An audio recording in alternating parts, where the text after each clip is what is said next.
রহিম 16 শতাংশ জমি বিক্রি করা হবে। এটা হচ্ছে আপনার কালিয়াকোট মৌচাক যে রাস্তাটা, কালিয়াকোট টু ফুলবাড়িয়ার রাস্তা, এটা চলে গেছে ফুলবাড়িয়া, এটা চলে গেছে আপনার কালিয়াকোট। এখান থেকে 16 শতাংশ জমি বিক্রি করা হবে একবারে রাস্তার সাথেই। 16 শতাংশ জমি বিক্রি করা হবে একবার রাস্তার সাথে। যে আমি আপনাদের জমিতে দেখাচ্ছি, এই যে জমিতে চলে যাচ্ছি।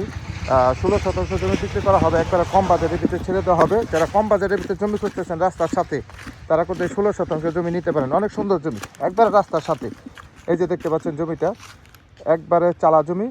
এই জমিটা বিক্রি করা হবে। যারা নেবেন তারা স্ক্রিনে নাম্বার দেওয়া থাকবে, অবশ্যই স্ক্রিনশট দেবেন, বিস্তারিত জানতে পারবেন। দামটা অবশ্যই আলোচনা সাপেক্ষে বলে দেওয়া হবে। যারা ভিডিওটা দেখতেছেন দেশ ও দেশের বাইরে থেকে, তারা অবশ্যই ভিডিওটা শেয়ার করে দেবেন। কম বাজেটে জমি কিনতে হলে অবশ্যই হাসান সরকার প্রপার্টির পাশে থাকতে হবে এবং লাইক কমেন্ট শেয়ার করতে হবে। তাহলে এই ধরনের নতুন নতুন জমির ভিডিও পেয়ে যাবেন একবারে মেন রোডের সাথেই। এই যে রাস্তাটা দেখতে পাচ্ছেন, একবার রাস্তার সাথেই এই জমিটা বিক্রি করা হবে। কাগজপাতি খাজনা খারিজ আপ টু ডেট করা আছে। যারা নেবেন তারা দ্রুত যোগাযোগ করবেন। সবাই ভালো থাকবেন। আসসালামু আলাইকুম।